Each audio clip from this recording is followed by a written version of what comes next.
बिस्मिल्लाहिर्रहमानिर्रहीम। अस्सलाम वालेकुम नाज़रीन। आज हम आपको एक अच्छी सी कहानी पेश करते हैं जो इंशाअल्लाह ताला आपको बहुत पसंद आएगी। और उस कहानी का नाम है इश्क की दास्तान। ये पाकिस्तान का, ये 1951 की बात है और ये पाकिस्तान का एक शहर जिसका नाम है शादरा। वहाँ पर एक हाजी साहब रहते थे। उनकी जो है हाजी साहब की 2 बेटियाँ थीं। वो अपनी दोनों बेटियों को जो है जब वो बड़ी हो गई, जवान थी, तो उन्होंने उन दोनों की शादी कर दी। अच्छा, हाजी साहब की जो ज़मीनें जायदाद थी जो जो के विरासत में थी उनकी, जो उनको हिंदुस्तान से जब पाकिस्तान आए थे तो किले में वो उनको मिली थी। तो उन्होंने वो ज़मीनें और जायदाद जो थी दोनों बेटियों के नाम कर दिया अलग अलग। उनकी 2 बेटियाँ थी, दोनों के नाम कर दिया अलग अलग। अच्छा, फिर उनका शादी कर दी और उनका नाम करके शादी कर दी उनकी। कुछ दिन तक तो हाजी साहब जिंदा रहे। उसके बाद उसका इंतकाल हो गया हाजी साहब का। हाजी साहब का जब इंतकाल हो गया उसके बाद क्या होता है, दोनों बहनें तो आपस में मिल मिल के रहती हैं, लेकिन एक साड़ू भाई की नीयत खराब हो गई। वो चाहता था कि मैं दूसरी ज़मीन पे भी कब्जा कर लूँ, किसी तरह हथिया लूँ। तो वो आपस में जो है ना दोनों की जो है दुश्मनी में तब्दील, दोस्ती जो होती है वो दुश्मनी में तब्दील हो गई। वो लोग दुश्मनी में एक दूसरे के दुश्मन बन गए। यहाँ तक के आने जाना सब बंद हो गया और बिल्कुल दुश्मनी की तरह एक दूसरे से नहीं मिलते थे। आखिर दोनों बहनों में लड़ाई हो गई। एक बहन के 3 बेटे और एक बेटी थी और दूसरी बहन के जो थे 3 बेटे थे। अच्छा, उनके बच्चे जब पढ़े लिखे बड़े हो गए तो एक बहन का जो बेटा था उसका नाम था फैयाज। वो घर में सबसे छोटा था, सबसे लाडला बेटा था। खैर वो पढ़ लिख के BA करके वो खूबसूरत तरीन नौजवान बन गया, समझे। और उसके उधर दूसरी तरफ उसकी खाला की बेटी जिनसे दुश्मनी थी, उसका नाम था हसीना। हसीना बहुत खूबसूरत थी। तो ये अपने दोस्तों के साथ जो है फैयाज गली में से जा रहा था, तो इसने देखा दरवाजे में खड़ी हुई है। इसने उसकी नज़रें देखी, उसकी नज़रें उसकी तरफ मिली, दोनों की नैन लड़े। दोनों नैन लड़ने के बाद फिर दोनों रोज़ाना इस तरह देखते रहे एक दूसरे को, इस तरह दोनों में प्यार हो गया। फैयाज ने अपना टेलीफोन नंबर उसको मोबाइल का उसको दिया, उसने अपना नंबर उसको दिया। अब इन दोनों में रात को इश्क मोहब्बत की दास्तान शुरू हो गई। दोनों एक दूसरे को इतना चाहते थे, लगे टेलीफोन पे ऊपर बातें होती थी रात रात भर, और दोनों बहुत वक्त पक्के इश्क के वो मुदाई हो गए। अब इसके जब मुदाई हो गए तो इन्होंने इसका जो है इन्होंने सोचा कि अब हमारे ख़ानदान की तो दुश्मनी है दोनों घरों में, तो शादी तो हो नहीं सकती। तो लिहाजा इन दोनों ने यह फैसला किया कि हम क्यों ना घर से भाग के जाके शादी कर लेते हैं। उधर हसीना भी मान गई, इधर ये भी मान गई फैयाज। अब दोनों ने क्या करा, माल समेटा अपने माँ बाप का, सोना चांदी और कुछ कैश वगैरह। हसीना ने भी यही किया और फैयाज ने भी यही किया। उन्होंने बाल समेट के और दोनों रात के टाइम वहाँ शादरा रेलवे स्टेशन पर पहुँच गए। जब रेलवे स्टेशन पहुँचे तो वहाँ टिकट दिया इन्होंने फैसलाबाद को। दोनों ने वहाँ से फैसलाबाद करीब है शादरा से। अब ये दोनों जो है ना फैसलाबाद चले गए घर से भाग के। अब इधर जो है दूसरे दिन क्या होता है, घर के अंदर जो है दोनों में खलबली मचती है कि बेटा कहाँ गायब हो गया। वो कहती मेरी बेटी कहाँ गायब हो गई। दोनों में खूब बहस और तकरार होती है। कहती तुम्हारे मेरे बेटे ने हमारी बेटी को भगा के ले गया। कहता तुम्हारी बेटी हमारे बेटे को भगाता है। आपस में 6 मकोइयाँ होने लगी और हमारे झगड़े होने। मोहल्ले वाले ने बीच बिचाव कराया। मोहल्ले वाले ने कहा देखो भी बात सुनो, ये बात गलत है। अब वो दोनों भाग गए, आप उनको तलाश करो। इनका बेचारों को माँ बाप का क्या कसूर। उनके माँ बाप ने बोला भाई तुम भैया आपको मारो पीटो जो चाहे करो, हमारे साथ वास्ता नहीं है। अब हमने उसको खैर बात कर दिया फैयाज को, और उन्होंने भी अपनी बेटी को खैर बात कर दिया। खैर बात आई गई हो गई, ढूंढते रहे। उसके भाई जो असरा लेकर के ढूंढते रहे कि फैयाज मिले या हमारी बेल मिले तो हम उसको जान से मार दिया। वो इधर उधर तलाश करते रहे। फिर वो ठंडे होकर बैठ गए। अब ये दोनों जो थे होटल में जब रह रहे थे तो वहाँ पर इन्होंने काजी को बुला के डबल पैसे दिए, तो उसने निकाह पढ़ा दिया। तो अब ये दोनों मियाँ बीवी बन गए, सही है ना।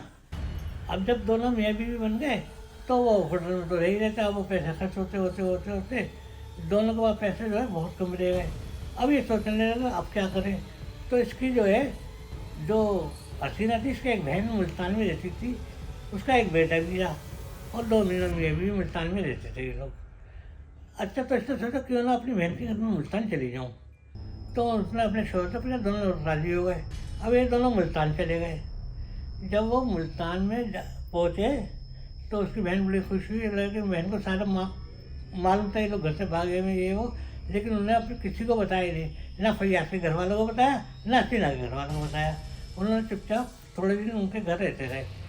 अपनी बहन के घर वो रहती रही हसीना ने कहा कि अपने भांजे से कि भाई हमारे पास पैसे भी नहीं है खाने के लिए, अब तुम बड़ाई मेहरबानी इनको कहीं नौकरी दिलवा दो। वो भांजे का असर हो सकते, वो जानता था फैक्ट्री के मैनेजर को, सबको। वो जो था एक फैक्ट्री मैनेजर बात की तो उसने बोला ठीक है तुम ले आना, मैं से नौकरी पे रख ले तुम।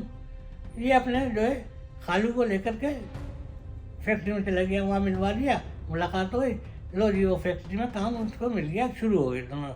अब ये जब काम करने लगा तो इसको फैक्ट्री वाला काम पता है, उन्होंने इसको मकान दे दिया रहने के लिए, फैक्ट्री वालों ने मुल्तान के अंदर। जब उन्होंने मुल्तान के अंदर फैक्ट्री वालों को मकान दे दिया, अब ये दोनों बीवी उस मकान में शिफ्ट हो गए और दोनों रह रहे थे खुशी खुशी, समझे। जब थोड़े दिन गुजरे तो एक दिन ये जो था फैयाज, इसने सोचा चलो मैं नाश्ता ले आऊँ चल करके।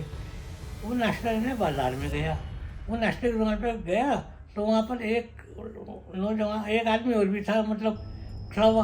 उसे पहचान लिया, अरे फैयाज तुम यहाँ।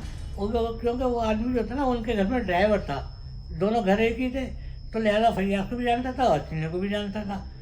अब ये दोनों जो है मुलाकात हुई, इसने सलाम दुआ करी, वो अपने घर आ गया, उसे पता भी नहीं था। इसने टेलीफोन कर दिया हसीना के घर पर, किसने, जो आदमी नौजवान मिला था उसको नाश्ते की दुकान पर, उसने जो है टेलीफोन किया। और टेलीफोन करने के बाद कहा तुम ऐसा करो कि वो तुम्हारी जो बहन है ना वो यहाँ पर है, वो यही पता है इस जगह पे, वो फैयाज भी है और वो भी है।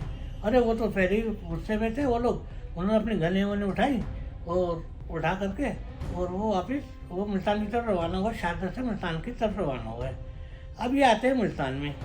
मुल्तान में आने के बाद ये फैक्ट्री का पता चल जाता है और फैक्ट्री के बाहर इंतजार करते रहते हैं अपना प्रोग्राम, कहते हैं यार गोली वोली चलाएंगे तो गाँव वाले सब इकट्ठे हो जाएंगे और फैक्ट्री के लोग भी सब उड़ेंगे।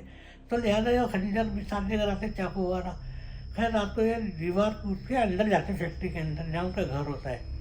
उस घर के अंदर जब वो कूद कर अंदर जाते हैं तो दोनों बेचारे मियाँ बीवी सो रहे होते हैं, रात का टाइम होता है 2 बजे का, 1-2 बजे का। तो वहाँ पे जो है छिड़ियों से वार करके दोनों को मार देते हैं। अब ये समझते हैं दोनों मर गए, जान से मर गए, अपना खंजर में छुपा लेते और सब निशान मिटा करके और ये वहाँ से राय फरार अख्तियार कर देते, वापस अपने शारदा गाँव आ जाते हैं मार के। अभी अपने दो कातिल जो होते हैं तीनों भाई, वो शारदा में आ जाते हैं। शारदा में आने के बाद अब ये अपने घर में किसी को भी कोई दिक्कत नहीं करते, ना बताते हैं। खैर ये अपने काम वाम में लग गए। इस तरह जो अब जब सुबह उठे तो वहाँ मोहल्ले वाले सब ने बोला अरे ये क्या हो गया, तो 2 कत्ल हो गए। तो उन्होंने जल्दी से पुलिस को चिल्ला दी। फिर पुलिस आई, पुलिस ने तहकीकात शुरू करी। जब तहकीकात मुकम्मल हो गई तो अच्छा वो उसको लड़की को भी अस्पताल पहुँचाया, उसको भी। तो लड़की जो थी ना, जो हसीना, वो जिंदा थी, वो मरी नहीं थी, वो जिंदा थी और वो बड़ी तफ्तीशनाक हालत में थी। बहरहाल पुलिस ने वो उसकी मेडिकल वगैरह ली गई तो थोड़ी सी वो सही नॉर्मल हुई। तो उसने फिर पुलिस को बयान दिया कि मेरे 3 भाई थे, मैं ऐसे घर से फरार हो गई थी अपने भाई के साथ, खालाजाद भाई के साथ। हमने निकाह कर लिया था, फैसलाबाद गए थे, वहाँ से फिर यहाँ आए थे, यहाँ काम करते थे। यहाँ हमारे तीनों जो भाई थे वो आए थे, उन्होंने हम पे कातलाना हमला किया और मेरे मियाँ को भी मार दिया, मुझ पर भी कातलाना हमला किया, मुझे भी कत्ल किया। तो लिहाजा अल्लाह ने मेरी ज़िंदगी मेरी बच गई और वो मेरा छोड़ दो तो इंतकाल करके मर गया उसके टाइम। खैर पुलिस ने पूरी रिपोर्ट बनाई, सब कुछ किया और बढ़ाने के बाद वो उसके तीनों भाई के घर शारदा पहुँची पुलिस। वहाँ जाकर पुलिस गिरफ्तार करके हथकड़ियाँ लगा के हथकड़ियाँ लगा के उनको लेकर आई कहाँ, मुल्तान के अंदर। मुल्तान में उनको तीनों को लक़ब में बंद कर दिया और बंद करने के बाद फिर जो तहकीकात शुरू करी पुलिस ने। जब तहकीकात शुरू की तब मालूम किया कि हाँ भी ये कातिल है, सब कुछ है। तो उन्होंने फिर कोर्ट में इसको मुल्तान की अदालत में पेश किया। अच्छा ये पैसे वाले थे, इन्होंने कोर्ट में भी पैसा खिला दिया और वो पुलिस को भी खूब पैसा खिला दिया। तो ये जो है तीनों भाई इज्जत के साथ छोटे बाइज्जत बरी हो गए। यानी कोई निशाना नहीं थे, कोई सबूत नहीं था, ना कोई गवाह था। लिहाजा जो है वो इल्ज़ाम शक का इल्ज़ाम लेकर उनको बरी कर दिया अदालत ने और वो तीनों जो है खुश अपने घर चले गए बाहर। अब ये लड़की को पुलिस ने बोला, जब बिल्कुल सेहतियाब हो गई, बोला भाई आप क्या चाहती हो? कहना मुझे तो जान और माल का तहफ़्फ़ुज़ दिया, क्या पता मेरे भाई दोबारा आके मुझे जान से मार दे, मुझे अपनी जान का खतरा है। खैर तो कहते अच्छा, तो फिर कह दिया अच्छा ऐसा करें आप पुलिस से कहती है मुझे मेरे फरियाद जो है मेरे शोहर के घर पर मुझे भेजने हैं, मैं वहाँ रह लूँगी चल के। ये जो होती है ना वो उनके घर पे पहुँच जाती है, घर पुलिस जो है उनको पहुँचा देती है। अब ये घर के ऊपर बैठती है, बहुत देर तक बैठी रहती है। तो अब वो घर वाले जो है कोई इससे बात नहीं करता है, खैर ये खुद ही खाना निकालती खा लेती है ये वो, और घर में कोई इससे बात नहीं करता लड़की से, वो बेचारी रहते फिर एक दिन उगता जाती है, तो ये घर से चुपचाप से निकल जाती है। तंग आने के बाद ये घर से निकल जाती है, कह रहा अब मेरा शोहर भी नहीं है, ये लोग भी मुझे इज्जत नहीं दे रहे, अब मैं जो है ज़िंदगी गुजारने से बेहतर है क्यों ना नहर में छलांग लगा खुदकशी कर लूँ।